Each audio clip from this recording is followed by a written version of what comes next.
Hello, everyone, and welcome. I am Gary Huggins, Executive Director of the Direct Selling Education Foundation.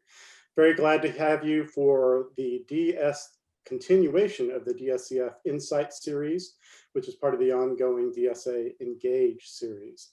We're going to have a great conversation today about conducting effective virtual meetings, how to plan and measure for success. As we know, all of us have had to make a lot of adjustments in the way we operate over the last few months, certainly our team included. And one of the things we've learned that's important is having effective meetings is much more than sending out the Zoom link and everybody gathering and getting together and having a discussion.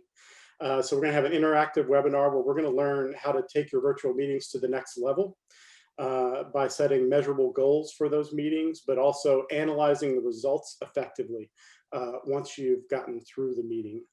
Very excited to have highly valued DSEF Fellow Dr. Michael Rodriguez lead us through this discussion. Michael's one of 250 of our fellows across the country, universities across the country that lend their expertise and leadership to support the industry and what we're doing, but also help us to reach hundreds of thousands of students and educate them on the direct selling business model. So Michael, thank you so much for being here. Mike is an adjunct professor at North Carolina State University, but also at Campbell University. And for the last decade, he's helped customer-focused organizations improve their sales process and performance and achieve their business goals, leveraging CRM, social, mobile solutions, whatever's out there to be used. He's coached more than 1,000 sales professionals and has written more than 20 articles or published more than 20 articles on the impact that technology has on sales process and sales performance. So we're really glad, Mike, to have you walk us through this conversation. We've also got three terrific guests from direct selling companies, DSA member companies that are going to join us and give their insights and experience on the topic and sort of share their experience as well. They are Dan Macuga, who is the Chief Communications and Marketing Officer at USANA Health Sciences, Dana Thornburg, who's Director of Corporate Brand Strategy at Saladmaster, and Steven Bornhoeft, who's the Director of Project Operations at Bartha. All three of you, thanks so much for being a part of this conversation and sharing your insights and experience with us, with Mike, and with your colleagues. Just one last important note before I hand it off to Mike. We want to maximize the value of this conversation for everybody involved, and we need you to do that. We need you to be interactive with us and participate here. Throughout the conversation, you're going to have polling opportunities and polling questions that will appear on your screen. So please choose an answer to those polls, be responsive. Mike will walk us through it. It'll appear periodically as he goes through his presentation. And certainly, if you have questions for Mike, Dan, Dana, or Steven, or me, please feel free to add those into the chat function. We'll be monitoring that as we go. Again, we want as much interaction and as much exchange as we can get. With that, thanks again for joining us. And Mike, I'll hand it off to you to lead us through. Gary, thank you for a great introduction. Okay, just going to share my screen.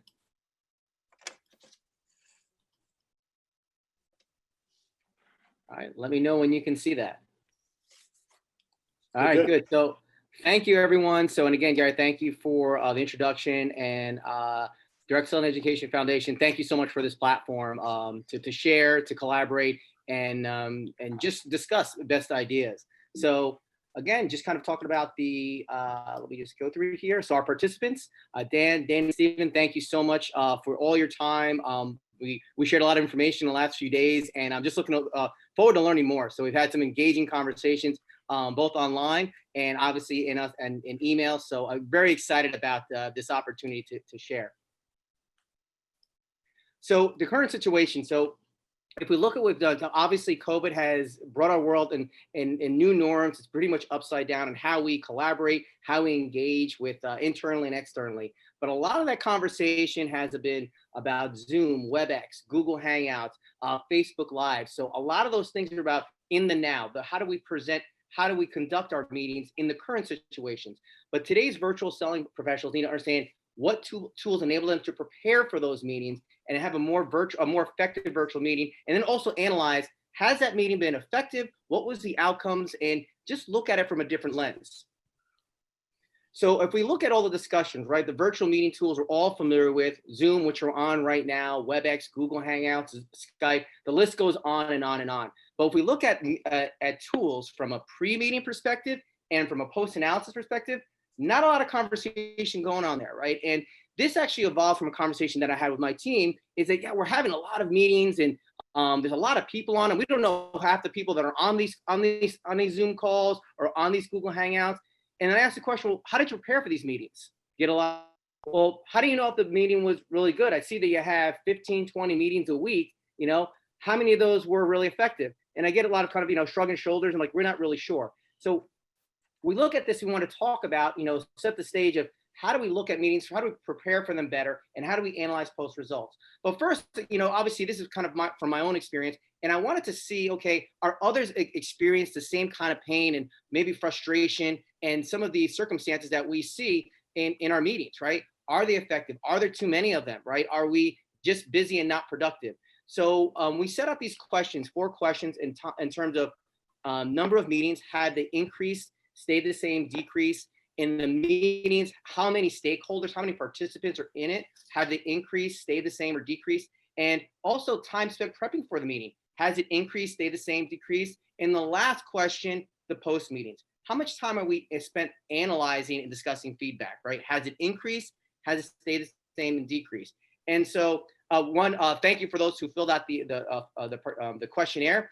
And here are the results. So when I gathered and put this together, and if you look at this, so if you look at it, we all agree that the world is completely different than it was back in February and March, right? But our number of meetings have increased. So when I talk to other people in all types of businesses, no one has said things have slowed down, right? So now the number of meetings have not only increased, but most people that say, you know, it's actually stayed the same. So we're dealing with a pandemic that's unprecedented, right? Our world has changed, but yet the number of our meetings, whether internal or external, has increased or stayed the same. Now, if you look at the second part, this is very interesting, and this is one of the things that I thought had the biggest impact. In our face-to-face meetings in my business, usually we have anywhere from between 3 and 5 people in that meeting. And I've noticed that online, you're having 5, 10, 15, 20 different time zones logging into these meetings. So if you look at it, the number of participants has increased. And it's quite a difference between stayed the same and decreased. Now, if you look at that, so okay, now we're in a different norm, different time period, right? Obviously, the economy has seen is in a different world right now. Number of meetings have increased, number of participants have definitely increased, but yet things have stayed the same. We haven't done anything to increase our prep time, and with time analyzing, we're not doing anything differently either. So the point is that the data shows that we have to do something different. We just can't just have meetings, right? Just for the sake of having meetings, right? We have to have a better preparation tool, and also also invest that time in analyzing it. So we provided a few questions for this awesome roundtable to discuss, okay, some best practices, our experiences here. And so these are the key questions that we kind of just, that we wanted to set the stage. But before we go into technology, it's really important to understand processes, right? And the stages that get us to success. So wanted to kind of start this roundtable discussion with the first question. What areas of your business process has COVID had the biggest impact? Who wants to be first to take that question? I'll jump in there, Mike. Just all right. quick. Thank you, Dan. I'll save you. I think there's a couple things, right? There's 2 ways to look at this. From a business perspective, it's impacted us on a corporate level because we were big into events, but also on our associate distributor level because they had those typical interactions. And what it's done is it's forced people online to have conversations online or to interact through, you know, whether it's a Zoom call or a WebEx or whether it's just through social. They've had to move their interactions online. And what we found is that it's been a process that we went through a little bit of a paralysis there when everything hit and people started getting quarantined, and we're a global company, so global basis, and you had to adapt. And once you've done that, I think we're seeing people starting to really engage with not just technology, but the we're in the person-to-person business. That's how it is. And I think people crave that interaction piece. And when you can do things like this, where you can gather a large group and have a conversation and share best practices and talk about things that are coming up, new products, product features and benefits, business, ways to run your business, there's a huge impact for a positive. So that's probably the number one thing that happened, is we've seen a shift from obviously in person to online, and it's been quite successful. Okay, that's great. Thank you, Dan. Who else would like to share an experience of an area of the business, that process that COVID has had that biggest impact on? And Mike. Hey, Dana. Hi. Yes, thanks for having me on. So I think with us, I have to agree with what Dan said.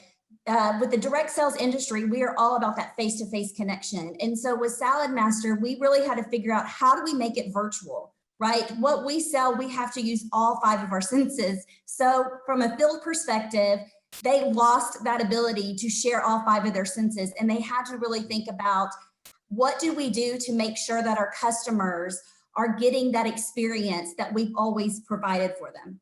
So at Saladmaster, we hadn't experimented a lot in the virtual world, I will say.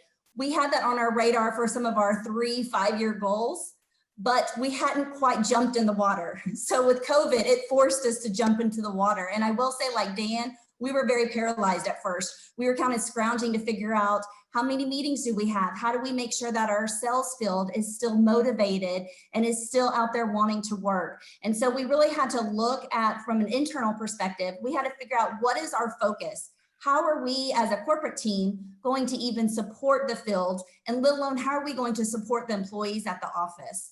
And so I think from that, we looked at our technology, we looked at some applications, and we just found that focus. And I think once you find that, it really helped build what our business plan looked like for the rest of the year with this new pandemic. Great. Thank you, Dan. I think a key word here that you mentioned is focus, right? And I think a lot of companies have lost that focus, and I think it's really important to keep an eye on that. It says, well, we have to focus on the important parts of our business. So thank you so much for that. Steven. Yeah, I think the area that's impacted our business the most is actually our business. Unlike Dan and Donna, the business of Bartha is, we're an event company. So we were the ones that were putting on your technology events at all your venues.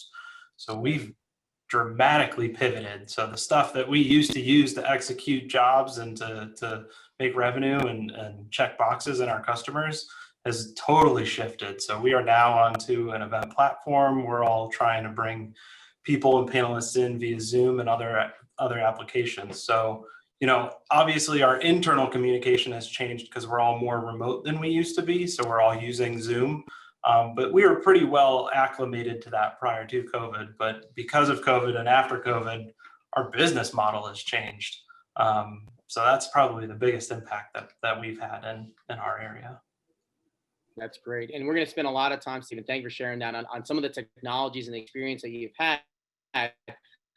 We'd love to share some of those war stories, good, bad, we've seen in technology. But first what we're going to go back and forth between our panelists and obviously our participants as well. So we have some polling questions here. So the first one is so just rate the following. So moving to a virtual environment, the level of collaboration, my team is either poor, fair, no opinion, good, or excellent. So we'll give about a few seconds, a minute.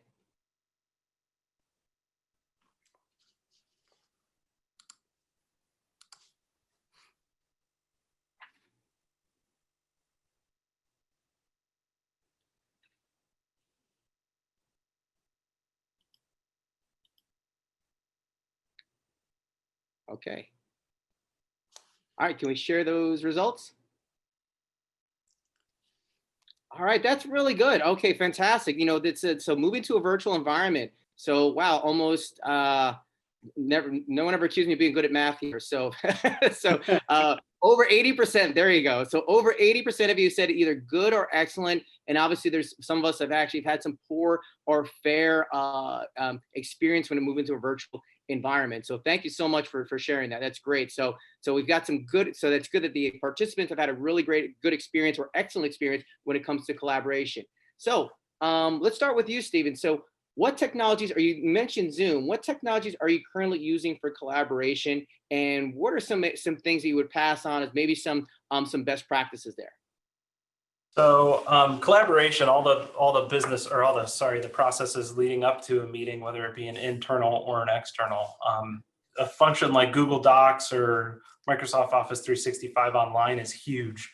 Having that one platform that multiple people can jump into, read through, make edits, all the tracks and changes are logged and you can pull them back if someone ends up deleting half a paragraph or a full page. So at the crux of it, that collaboration piece is that one shared document that kind of holds all the thoughts and organizations. As you move into the more event, the one-offs, or whether you have like a week long of general sessions or breakouts, we use a platform called ShowFlow, which keeps kind of that virtual show flow going. So if you're doing product pitches and things like that, it helps us as your production team on the back end stay in sync with you, the speaker or the presenter or the moderator, whomever that is. So other than Zoom, I mean, we've used everything. We've used Teams, GoToMeetings, WebEx, Join Me, you name it, we've used it. Zoom is my favorite. It's the least amount of headaches, offering the most amount of flexibility. They're always changing. So if you plan a meeting knowing that you want to use a platform, I'd say 3 months out, make sure you do another check about 2 weeks before then to make sure that that platform is still what you want it to be. We've had a couple instances where people have kind of stepped up to the plate and said, yes, we want to use this. And then we get closer and closer and all of a sudden they don't support it or they support something else that they want to use. So, best case, make sure you're checking in, make sure you get a good product and make sure, it doesn't change out from underneath your feet, just like everything else these days. Great. Thank you, Stephen. That's great. And one of the show flow is a new one for me. So that's definitely something I'm going to research and look up. So appreciate sharing that one. Yeah, they've leveraged a lot of new aspects on that platform as well. So absolutely. Yeah, and that's another thing too. You see a lot of these technology players that might be a little smaller in scope expand their functionality. So you've definitely seen these technology players kind of pivot and actually obviously are doing very, very well during these times. So Dana, how about you? What are some of the experience that you've had with some of the technologies that you've been using in your business? Yes, so the more face-to-face interactions, we do just Zoom and WebEx, kind of like Steven just said, but for more of the project collaboration, for internal, we have a system that we call Adaptive, and that's where we spend a lot of our time making sure that our projects are moving along and that we can kind of collaborate with not only the internal team, but with our parent company, Regalware. But for the field, we have completely utilized Google Docs, Dropbox, any kind of free tool, because we don't want to ask them to pay for something right now. And we are big about trying to figure out what those best practices are in the field and how they can share them. So we are utilizing a lot of those free tools to make sure that we're getting the information back from them so that we can better understand it, make it better, and then in turn give it back to them for them to use in the field virtually. No, that's great. And it's Dropbox is a fantastic story. They're a product that actually has been very, very successful. And in fact, they've the first investors, they didn't even have a product. It was basically their minimal viable product was literally just a video, and they didn't have even a product. So when they came up to the marketplace, it was just an idea that they didn't think that was going to be successful, and now have millions of users doing a lot of file sharing with that. So Dropbox has been a fantastic tool, especially in these times. All right, thank you, Dana. Dan. Yeah, I'll add a couple of things. I mean, there's a lot of technologies out there that you can use. I know some that haven't been mentioned, ShareFile, Slack. I mean, there's so many options out there, but two things I want to touch on. One is, of course, we have seen a huge increase in the number of meetings scheduled, and usage of that, makes you, we had to look into bandwidth. Do you have the ability to sustain this number of meetings? Dropping off of Zoom calls is never fun. Trust me, I've done it. But I think those are things that we've really dug into from a technology perspective. But the other thing, and this is for those who may be with us who have, offices where, we're working where our operations teams are in-house, shipping, manufacturing, but our marketing, communications, social, our gangs are remote. And one of the things we're seeing is, the plans of a slow comeback. Like, how do you get back into the office? And one thing I would say is we have actually had an epiphany where we will probably always have more people working remote than we had in the past. So looking at our conference rooms, something you don't even think about. We're like, we have to go through every conference room and make sure that there's an ability to have people in the office as well as chime in and keep connected to those remote. And that's sort of a management leadership style that's going to have to change with everybody as we see the new way that offices are functioning. But the biggest thing too, I'll end with is the number. I can't understate the importance of the actual face-to-face or voice-to-voice communication. Living through chat or email or social is great, but you can't really get a message across unless you pick up that phone and you call somebody. We've seen a lot of times where, you get more clarity when you have the person has the ability to speak to you and you're not reading into, somebody puts something in caps, you think they're yelling at you when their cap button was stuck. I mean, you've got to talk to people. That part never goes away.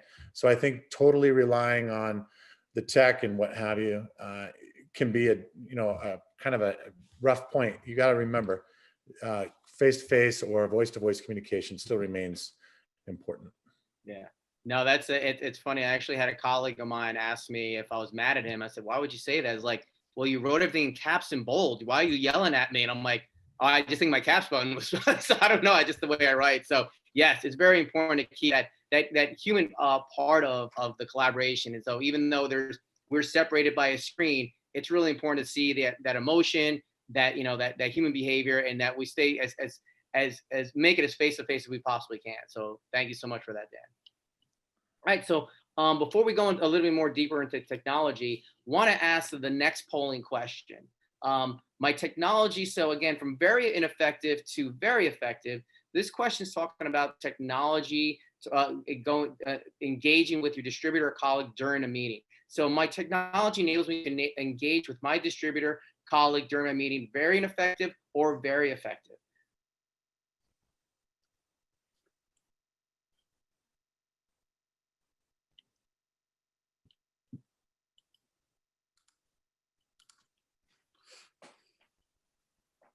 I'll give a couple seconds for that.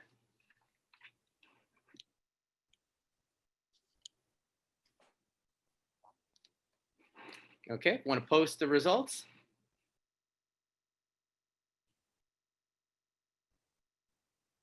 Okay, good. So 75% of you said effective or very effective. About 20% said average.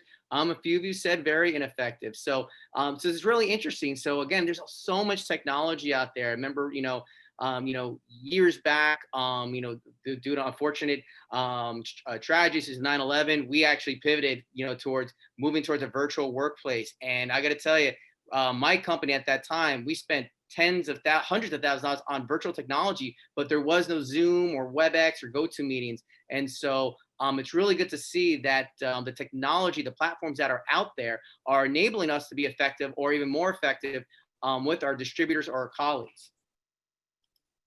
So when we talk about technology, so one of the things that I've done, I spent, again, as Gary talked about my background, I talked a lot about technology. And one of the mantras that I have is that technology doesn't define our process, it complements our process. And we have to have a well-defined process before we can implement technology. But things are changing right now. So the question I wanted to ask to the field, to our panelists is, has the increase in technology use provided a new norm for your business processes? So meaning that, has it defined it differently? So I'll start with Dana. Would you mind taking this question? Yes, absolutely. By far, we have a new norm in this business, whether it's just for direct sales or outside. It's forced everyone to truly think, how can you go virtual with what you're doing? I will say from our perspective, we were not working from home much. We had maybe 1 or 2 employees that worked from home when all of this happened. So when everyone went on shutdown, our main concern was, how do we even get everyone to work? Do we have enough technology from the IT resource to even support everyone to work from home? You know, so we really had to dig deep and figure out how we can expand even our IT resources from a Regalware and a Saladmaster perspective. And then we had to let our field know how to even do it, because they have their consultants who, you know, if you're in the Philippines or if you're in Africa, some of them don't even know how to use the internet very well. So we really had to teach them this new norm. And you almost had to start with the basic, right?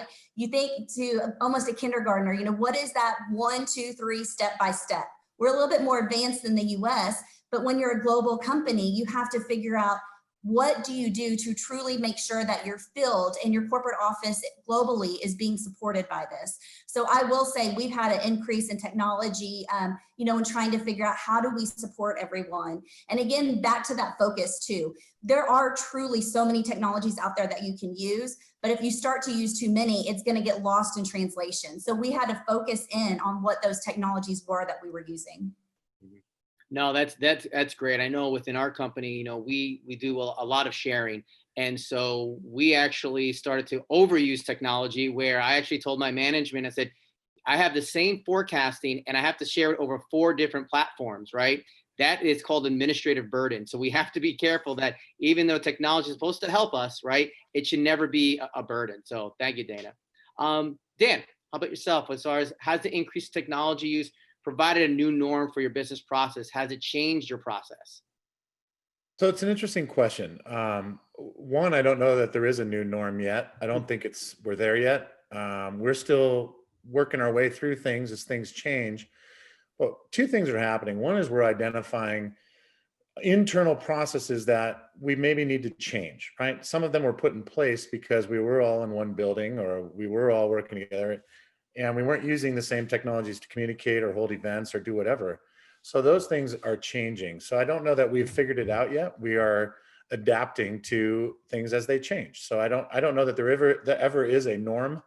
There's always adapting happening in it. From another perspective, technology-wise, you know, we rely on a lot of our input. We're global, so we were in a number of markets. Dana mentioned the Philippines. You know, the Philippines is very heavy in mobile phone usage. They do all their business there. We look at China. China is all WeChat. If you're not on WeChat, you're not doing business.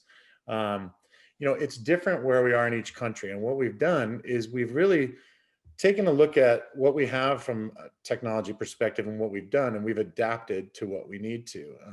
Because you still have to stay with those communication platforms, those marketing platforms, the shopping platforms that are relative to those markets.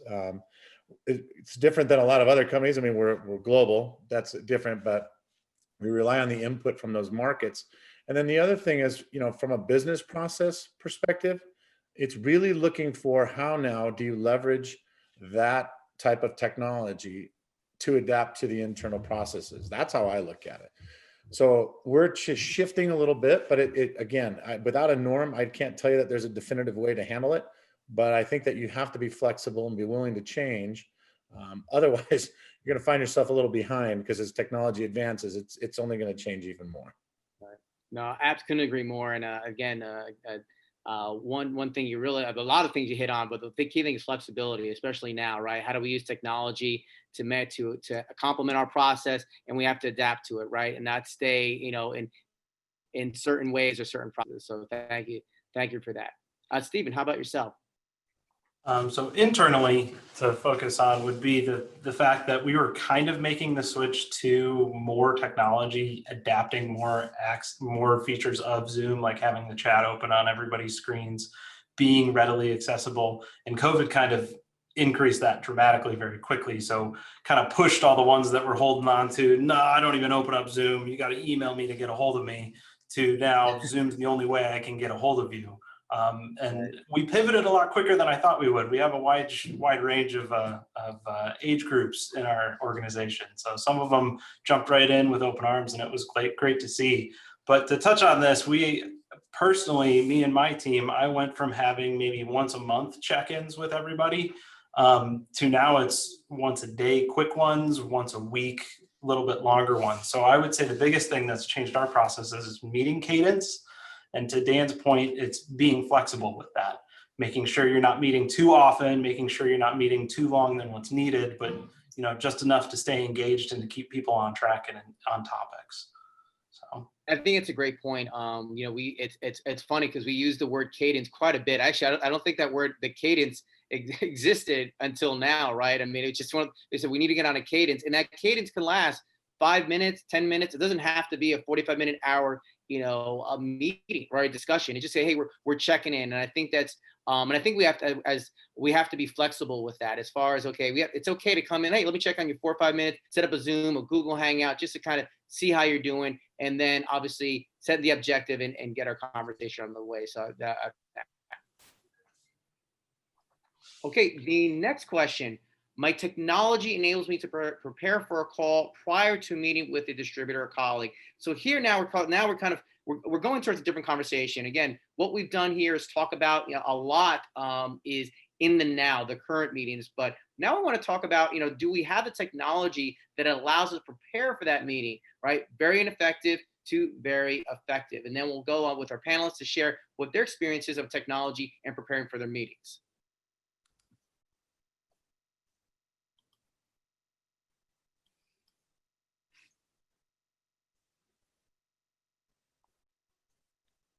All right, give it a couple seconds.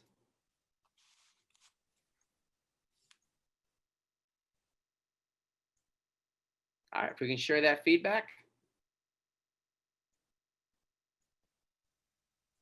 Okay, so good. Again, so over 70% have said that my technology enables to prepare for the call prior to meeting with a distributor or colleague. So this is great. So we have seen that, that's great, that 0% said very ineffective.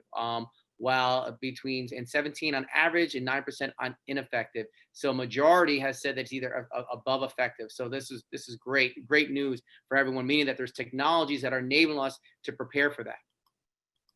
So for the panelists, what processes or technologies are in place to prepare for meetings? So they could be the same tools that you're utilizing, and maybe we can talk not just talk about the technology. Well, but what processes are you put in place to make sure that you're getting the right outcomes and making sure those meetings are efficient? So Steven, we'll start with you.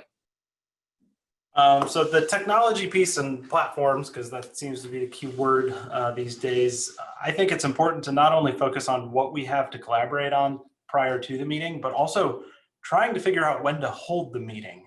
Now that we're all kind of all in Zoom and we're jumping from Zoom to Zoom to Zoom, our little buffer times in our calendars are much smaller than they used to be. And I think as we talked yesterday, we were going from meeting to meeting to meeting. And then by the time we had time to work on things, it was 6, 7, 8 o'clock at night. And your whole day has just kind of been soaked into Zoom. So we've used a platform called Calendarly, and it's really helped out a lot. Between that and your Microsoft Office 365 scheduling assistant, you can really see the best times to meet. And I think that's critical to kind of make sure how you're leveraging the actual purpose of the meeting by giving people the ability to prepare for it. So then when you move into that realm, you're looking at that shared document type of mentality that here's the agenda, I need to meet with you tomorrow, but you don't have any time to think about anything other than be in meetings tomorrow. So I'm going to push it to Wednesday afternoon, something like that. So I think between those two is probably how we've been most effectively of leveraging the process and the platform technology piece of it. Great, thank you, Steven. That's fantastic. Dana, how about yourself? I need what processes, some technologies are in place to prepare for your meetings? Yes, absolutely. So internally, from the corporate perspective, it's funny because in 2019, we really took that year to look at all of our meetings that we had internally. We were very meeting heavy, I will say, as many of us are. It probably are even more now in the virtual world, but we had taken 2019 to really look at how can we have more effective meetings. So we actually partnered with a third-party vendor, and we used the EOS system, which is the Entrepreneurial Operating System. And it really focuses on meetings. So you talk about kind of your personal and professional development and something that you're proud of for the past week. And that brings in that personal connection with your team and making sure that you're not losing that interaction that you had one-to-one, that you're still doing it virtual. But it also brings in the to-dos and any issues or solutions. And then from some of those issues and solutions, we have the to-dos for the next week. So it kept us very focused and on topic. Again, that word focus, I keep going back to. When COVID hit in March, it kind of went awry. I mean, it was just all over the place. People were just meeting to have meetings because we were scrambling to make sure that we're supporting our field, that we're supporting each other. And it really took us till about June or July to figure out, hey, we had a good thing going in 2019. Let's make sure and go back to that. Let's make sure that all the meetings that we're having internally are productive, right?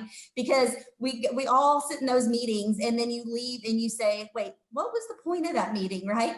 What am I supposed to do? Am I supposed to do something or not? And so we are really focusing on to make sure that our meetings are productive. From a marketing standpoint, we even go into our projects, right? So we make sure that our projects are on track, that the details are all there, and that everybody kind of knows their task. From a field perspective, we actually took about a month to figure out what are these standard and set meetings that we're going to have from a corporate to a field standpoint. One of the things that has been very successful for us is we have taken all of the global field leaders, we call them dealers at Saladmaster, but they get together twice a month, so every other Thursday, and we do pretty much a 2-hour call with them, and it's best practices. So we look at who is selling the most, who is having the most success doing virtual shows, who, in Korea, they shut down, but they never really went virtual. They're back to in-person. So what does that new standard of normal look like for all of these dealers globally?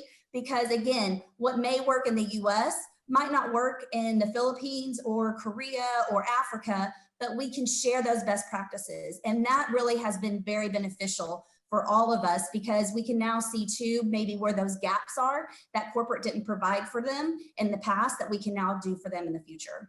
No, that's great. And Danny hit on something that's very important too. I think that it's forced us to learn about all the other cultures, right? How they work in a business. And I think sometimes we overlook that sometimes. Even myself, right? We'll have global meetings. In fact, I had one yesterday about 7 a.m. that had 7 different countries on it. And I think we have to be aware of that. Sometimes we take for granted that there are some cultural differences. And even though we're not face to face, there are things that we need to adapt to and be flexible with it. So thank you for bringing that up. Appreciate that.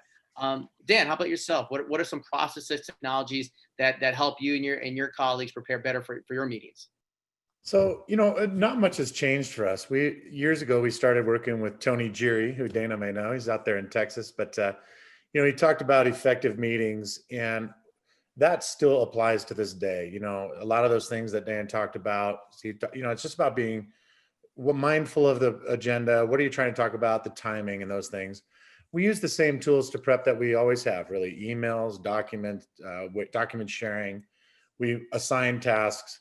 But what we've seen is the sheer number of meetings has just doubled, basically. And it's because you don't have that ability to walk down the hall. Right. We're scheduling meetings.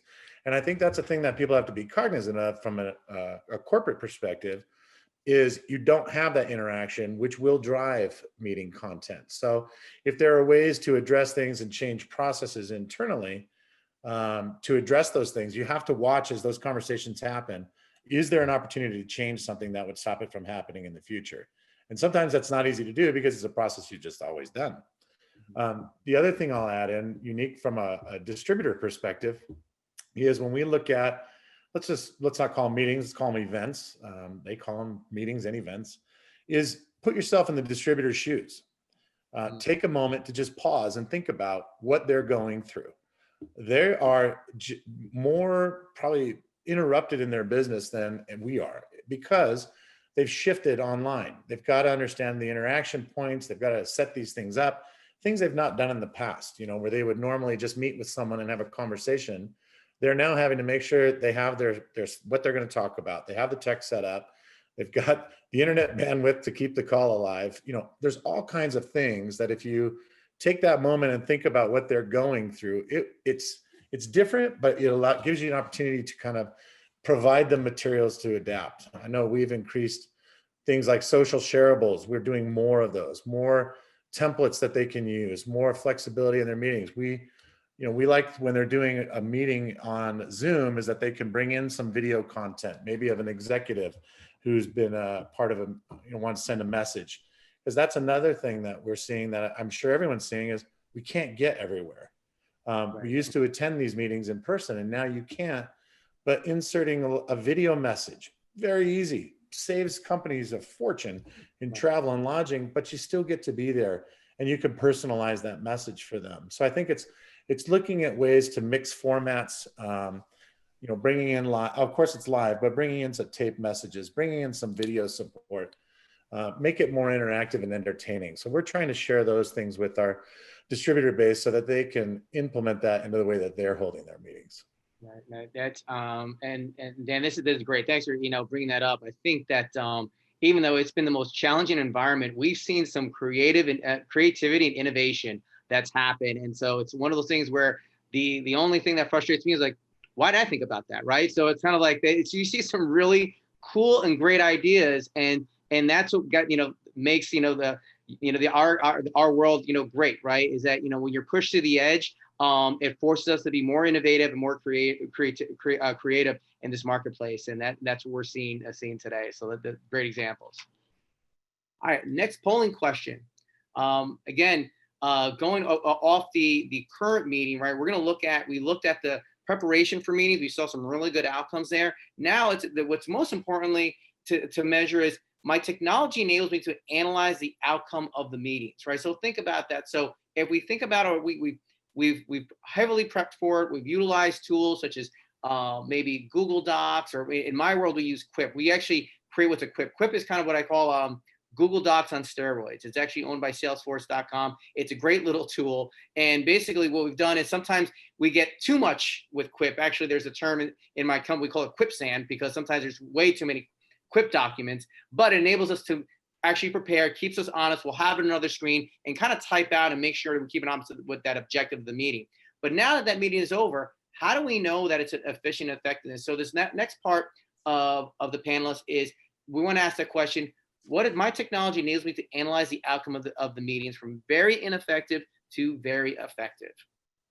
So think about that. Think about, do you have those tools that enables you to say, okay, this meeting we had a really good meeting. This is very productive.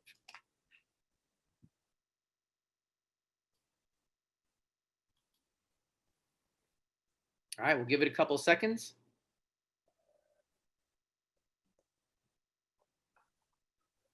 All right, and let's see the outcomes.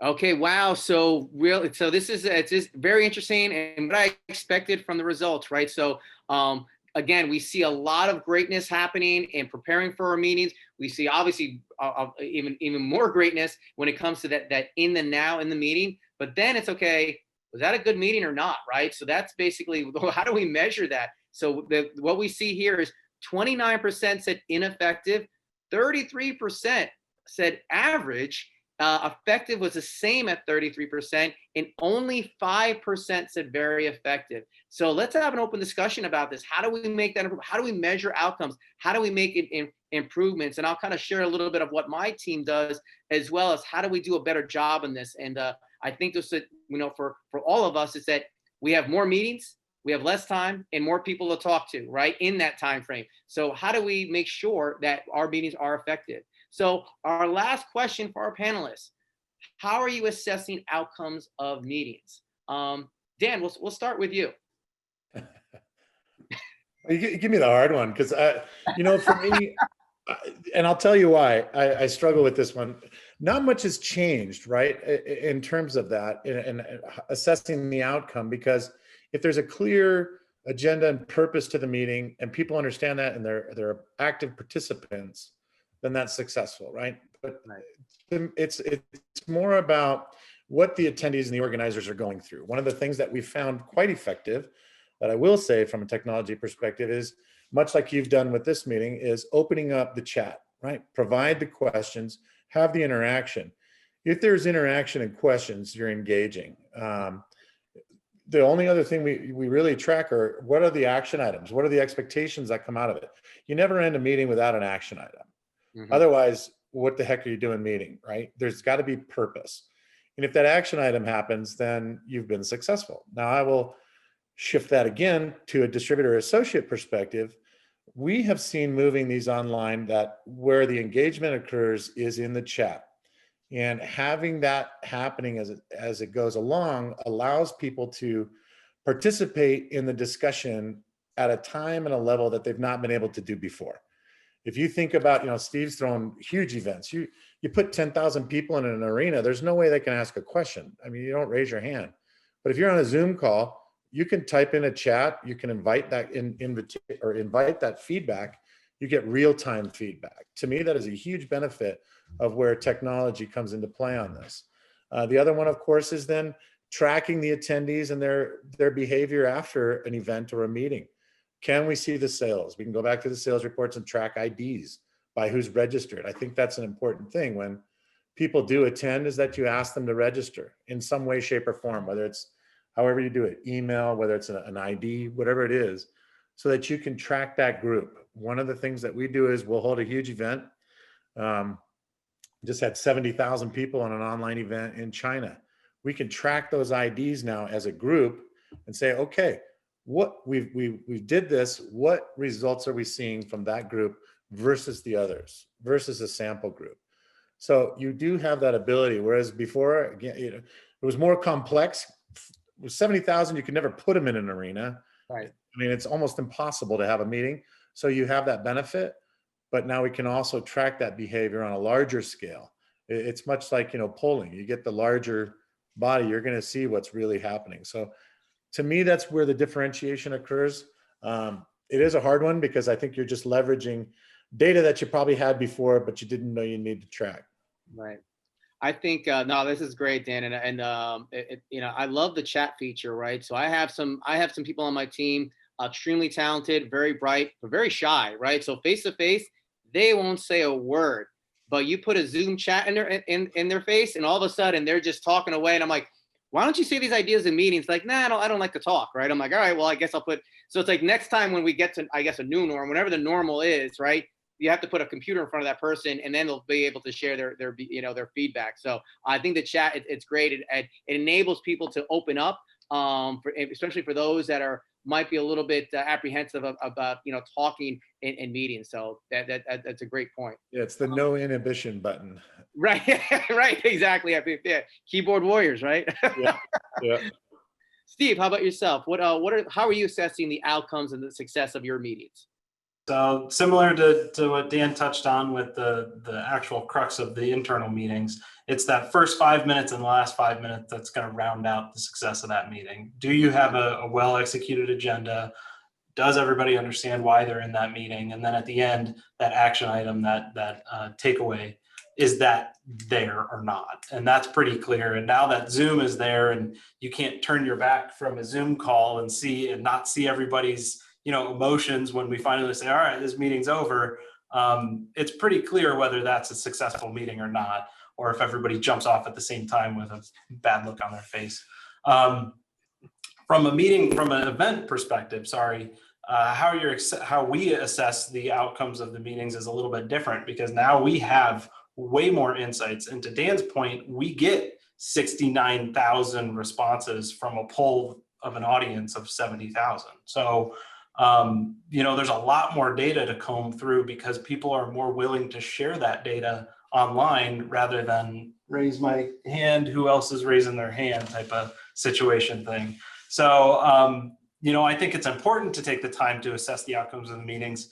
And the best way to do it is to comb over all that data, charts and graphs from a meeting perspective, that is. No, thank you, Stephen. And all great points. And begin what you said, the first 5 minutes and the last 5 minutes are really going to define the success of that meeting, right?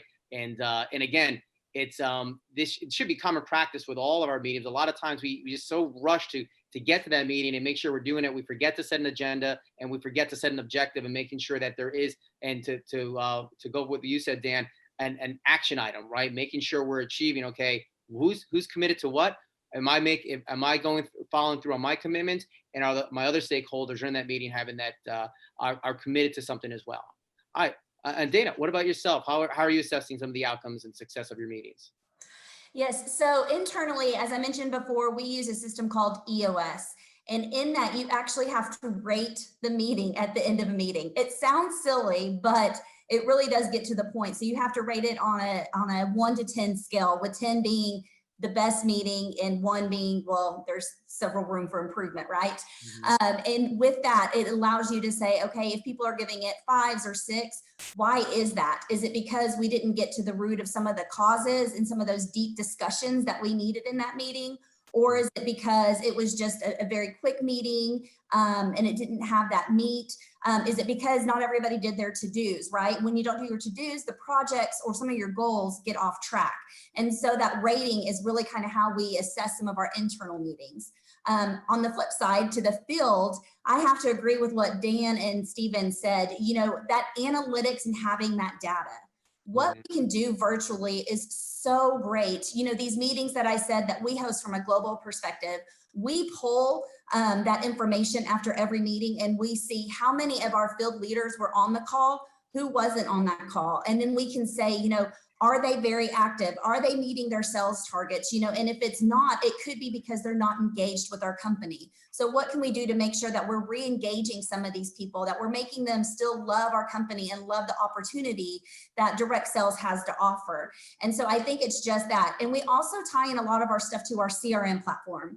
I know there's a lot of data in CRM platforms that you need to pull through, right?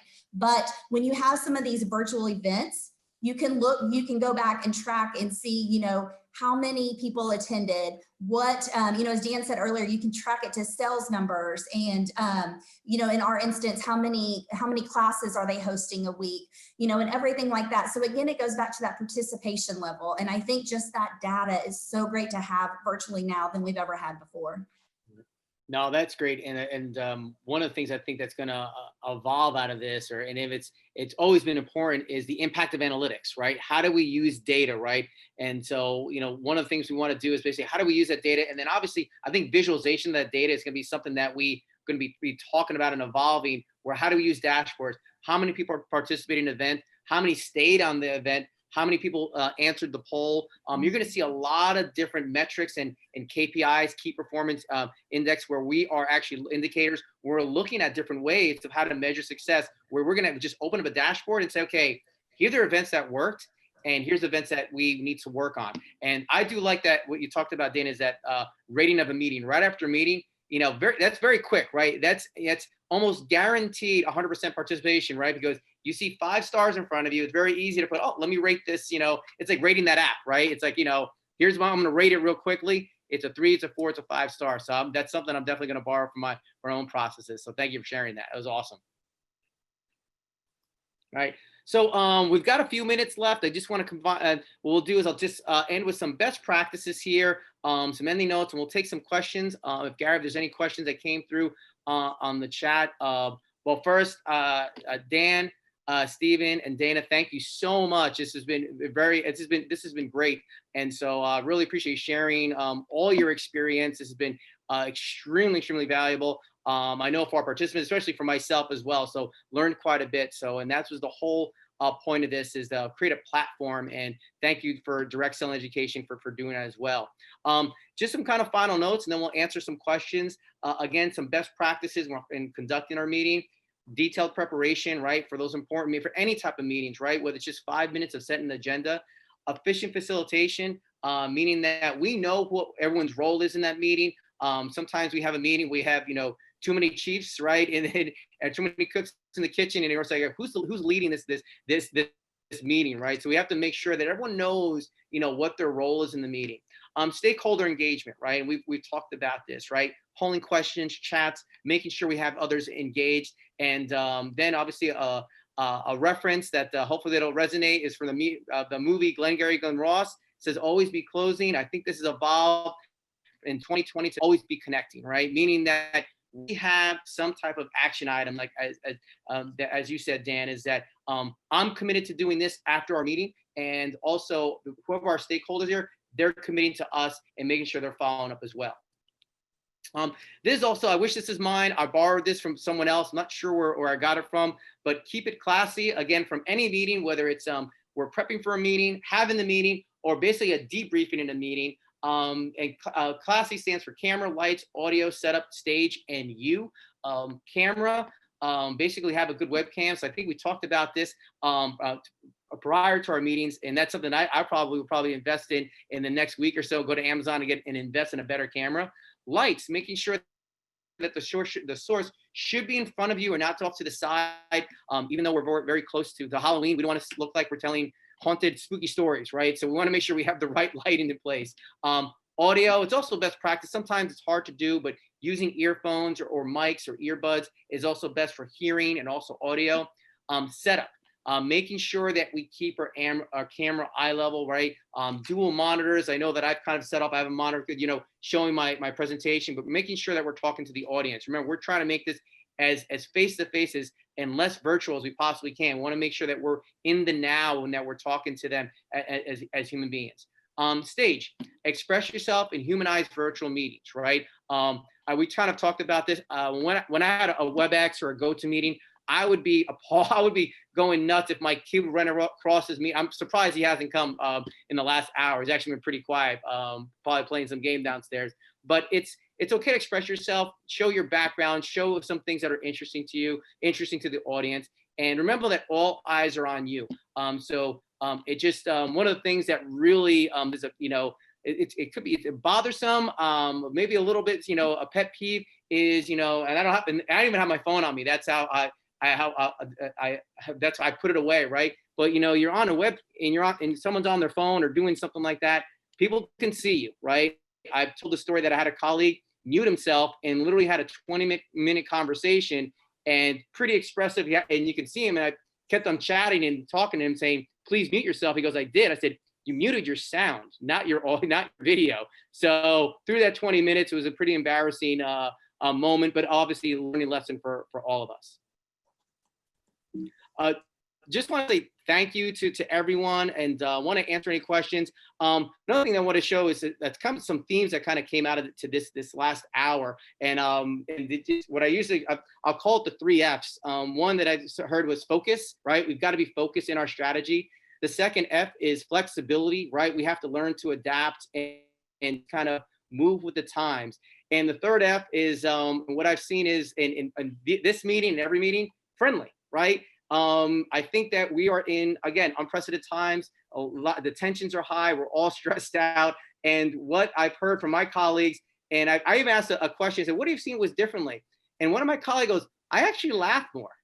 And I said, "Really?" He said, "Yeah, we actually, in our meetings, it's friendlier. Face-to-face is kind of, I don't know, it's stressful. We have to get dressed up. One guy, I have to wear pants, right? So, but now that we're working virtually, right, I can be myself. I can show my office. We don't freak out when a kid or a cat walks through over our keyboard. Not that my kid would walk across my keyboard, but maybe a cat, right? But this is the things that we've seen, and I think so. I think in keeping with some of that themes that resonated here, focus, flexibility, and friendly. Let's keep up with those themes in today's meeting and our future meetings. And so I only have 2 minutes, Gary, but I don't know if there's any questions that came in through the chat.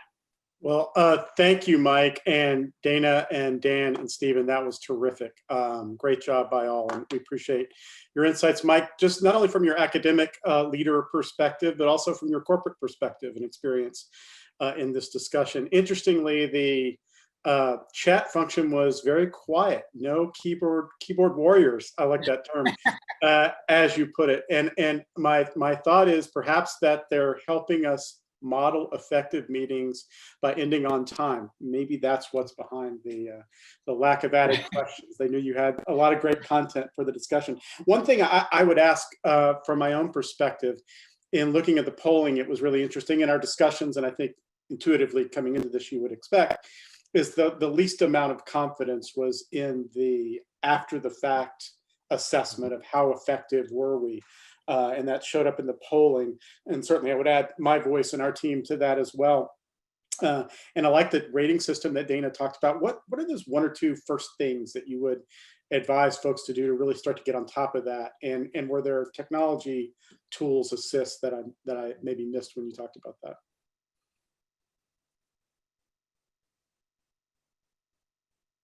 Are you talking to Mike or me? Yeah, to Mike. I'm sorry, Mike. Yeah. Oh, Okay. sorry.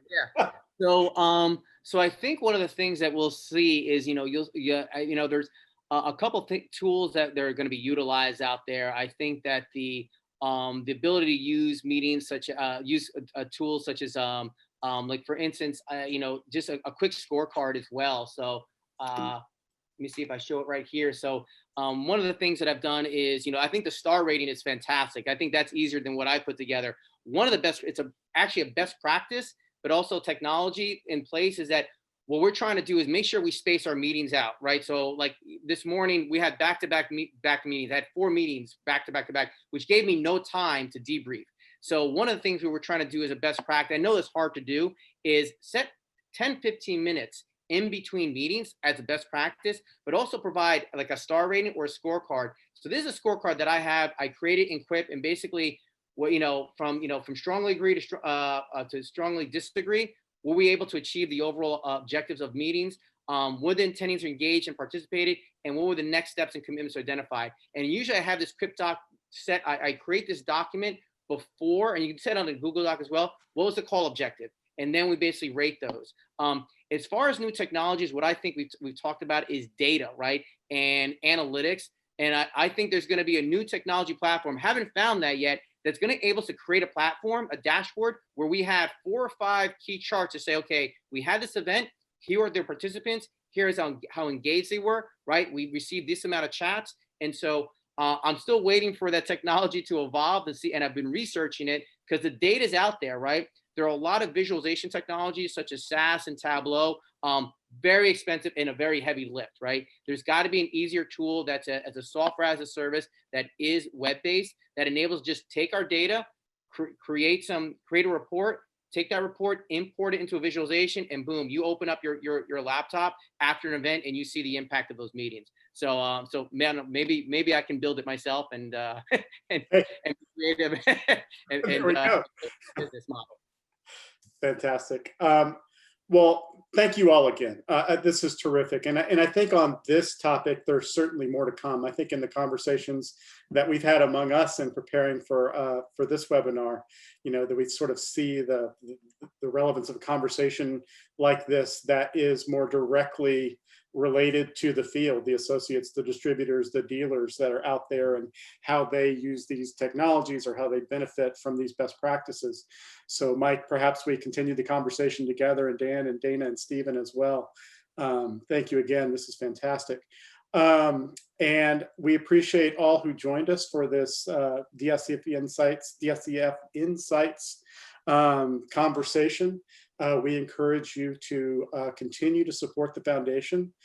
We appreciate that support from all of our DSA member companies that support us in this. And we invite you to go to our website where you're able to make a donation, you're able to access great content like this discussion and others that we've had with our fellows who are leaders in their fields on various topics. And also, if you look in the chat, there's an opportunity and a link to go and make a contribution to support us as well. One last thing, but very important thing. DSA has a couple of very, I think, important and meaty meetings coming up. First, the Legal and Regulatory Seminar is October 13th and 15th. That is virtual and sponsored by our friends at Winston and Strawn. We encourage all of you to participate and make sure your teams are part of that discussion. A lot of important things going on that the industry needs to be aware of, react to, and come together on. So please be a part of that. And really excited about the Changemakers conference that DSA will be hosting in November. Going to be a great conversation across a lot of topics. Women leaders throughout the industry are going to lead that discussion. All of us can come and participate and benefit from it. So I encourage you to be a part of that. You'll be receiving invitations and information on these meetings, certainly, but I would encourage you also to go to the dsa.org website and avail yourself of information and agendas and the rest. Once again, thanks so much for joining us, and to our leader and panelists, this was just great. We really appreciate you guys and look forward to continuing the conversation.